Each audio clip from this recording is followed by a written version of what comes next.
अस्सलामुअलैकुम, मैं हूँ आमिर और आप देख रहे हैं मेरा यूट्यूब चैनल। आज हम क्लास 9 की एक्सरसाइज 2.2 का क्वेश्चन नंबर 3 करेंगे। Find the value of x. X की वैल्यू हमने मालूम कर लिया है in each of the following. Question number 1 ये है, इसकी हमने एक्स की वैल्यू मालूम कर ली। तो सबसे पहले ये लॉगरिथम फॉर्म के अंदर है, उसको एक्सपोनेंट फॉर्म के अंदर लिखना है। क्या लिखेंगे? It's exponential form.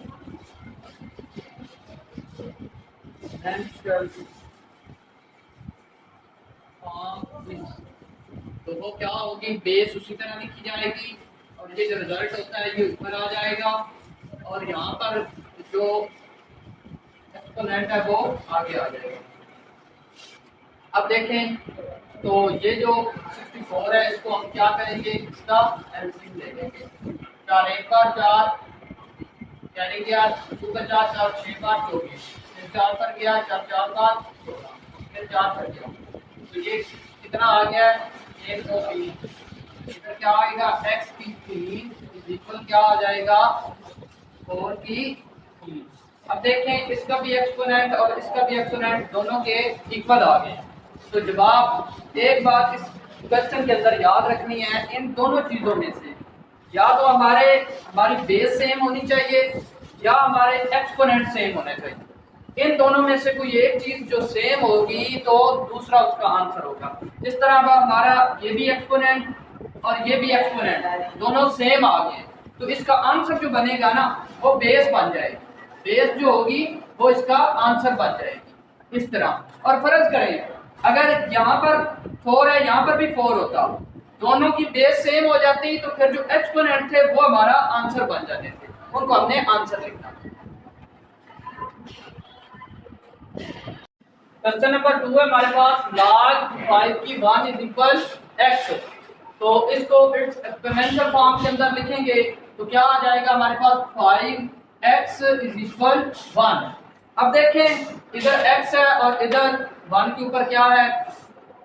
0 होता है और इधर 5 है। बेस से सेम नहीं है, एक्सपोनेंशियल भी सेम नहीं है, तो दोनों में से कोई एक चीज हमने सेम करनी होती है।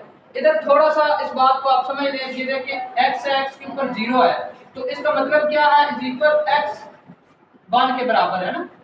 ऊपर जो 0 है वो मतलब क्या होता है? 1 के बराबर है। ये y फर्क कर लें, इसके ऊपर 0 है तो ये भी 1 के बराबर है।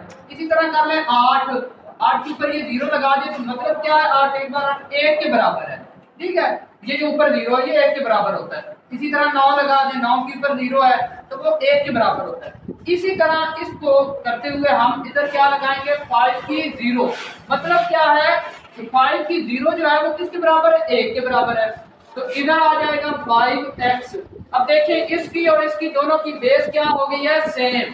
तो हमने इस क्वेश्चन के अंदर ये मालूम किया है कि या हमने इसकी बेस को सेम करना है या हमने इसके एक्सपोनेंशियल को सेम करना है। अब हमारी बेस सेम होगी तो इसका आंसर हमारा एक्सपोनेंशियल होगा, x इज इक्वल 0 के बराबर है और ये हमारा आंसर है।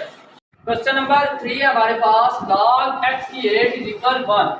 इसको इट्स एक्सपोनेंशियल फॉर्म के अंदर लिखेंगे तो क्या आ जाएगी? बेस हमारे पास x है, ये 1 इसके ऊपर आ जाएगा और इज इक्वल क्या आ जाएगा? 8, ठीक है।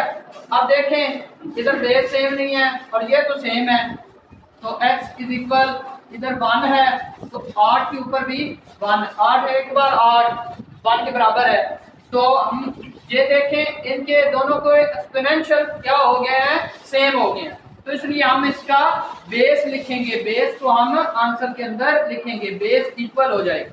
किसी का एक्सपोनेंशियल अगर दोनों सेम हो तो फिर क्या हो जाएगी? बेस इक्वल हो जाएगी। किसी की बेस सेम हो जाए तो एक्सपोनेंशियल इक्वल हो जाएगी। क्वेश्चन नंबर 4 है, log 10x is equal -3। Exponential form के अंदर आप लिखेंगे 10 की -3 इज इक्वल किसके बराबर आ जाएगा? x के। इसको r लिखेंगे, मतलब x इज इक्वल 10 की ताकत -3, इसको उल्ट कर दिया। अब देखें x है, इसकी वैल्यू किसके अंदर है? नेगेटिव के अंदर। इसको पॉजिटिव के अंदर करने के लिए हम क्या करेंगे? इसको उल्टा देंगे। इसको क्या कर देंगे? उल्टा देंगे, तो ये 1/10 की 3 बन जाएगा। अब बात समझ आ रही है? 1/10 की ये क्या बन जाएगा? 3 बन जाएगा। क्यों? अब देखें ये था तो इसके नीचे ये था ना 10 की -3, तो इसके नीचे 1 था, इसको उल्टा दिया तो वो नीचे आ गया, ऊपर चला गया। अब आगे x आ गया, तो 1 और नीचे 10 10 बार 100 और 100 10 बार, ये देखें 10 मल्टीप्लाई 10 मल्टीप्लाई 10, तो ये कितना बनेगा 1000। x इज इक्वल 1/1000, तो यही हमारा आंसर है। क्वेश्चन नंबर 5 है हमारे पास log 4x इज इक्वल 3/2। तो इसको इट्स एक्सपोनेंशियल फॉर्म के अंदर लिखेंगे, 4 है और इसके ऊपर क्या आएगी 3/2 इज इक्वल किसके बराबर आ जाएगा x के। अब इसको r कर लेते हैं, x इधर आ गया और 4 इधर आ गया 3/2 के। अब आगे इसको और मुख्तसर करते हैं, x है तो ये जो 4 है इसका हमने क्या ले लिया, एलसीएम ले लिया, 4 है तो 2 2 बार, 4 2 1 बार, तो क्या आ जाएगा इधर 2 की 2 और ऊपर क्या है 3/2, उसके आगे क्या आ जाएगा x है तो 2 की 2 मल्टीप्लाई 3/2, 2 2 से खत्म, तो कितना आ जाएगा x इज इक्वल किसके बराबर आ जाएगा 2 की 3 के, और 2 की 3 किसके बराबर है 2 2 बार 4, 2 मल्टीप्लाई 2 मल्टीप्लाई 2, 2 2 बार 4 और 4 2 बार 8, और यही हमारा आंसर है। नंबर 6 है log 2 की 1024 इज इक्वल x। इसको एक्सपोनेंशियल फॉर्म के अंदर लिखेंगे, 2 की x आ जाएगा और इधर क्या आ जाएगा 724। अब 2 की x इज इक्वल 724 है तो इसका क्या ले लेंगे हम एलसीएम ले लेंगे। ये किस पर जाएगा 2 पर, 2 5 बार 10, 2 1 बार 2, 2 2 बार 4, उसके बाद ये किस पर जाएगा 2 पर फिर जाएगा, तो 2 बार 4, तो 5 बार 10, तो 6 बार 12, फिर किस पर जाएगा 2 पर, 2 1 बार 2, तो 2 बार 4, तो 8 बार 16, फिर किस पर जाएगा तो 6 बार 8 12, तो 4 बार 8, फिर किस पर जाएगा 2 पर, तो 32 बार, फिर किस पर जाएगा 2 पर, 2 1 बार 2, तो 6 बार 12, फिर किस पर जाएगा 2 पर, तो 8 बार, फिर किस पर 2 4 बार, फिर किस पर 2 बार, फिर किस पर 2 1 बार, तो ये 2 कितनी बार है 1 2 3 4 5 6 7 8 9 10, तो 2 की कितने हैं 10। अब देखें ये और ये दोनों बेस से क्या हो गई हैं सेम हो गई हैं। अब इसके जो एक्सपोनेंशियल है वो हमारा आंसर होगा, x इज इक्वल किसके बराबर है 10 के, और यही हमारा आंसर है।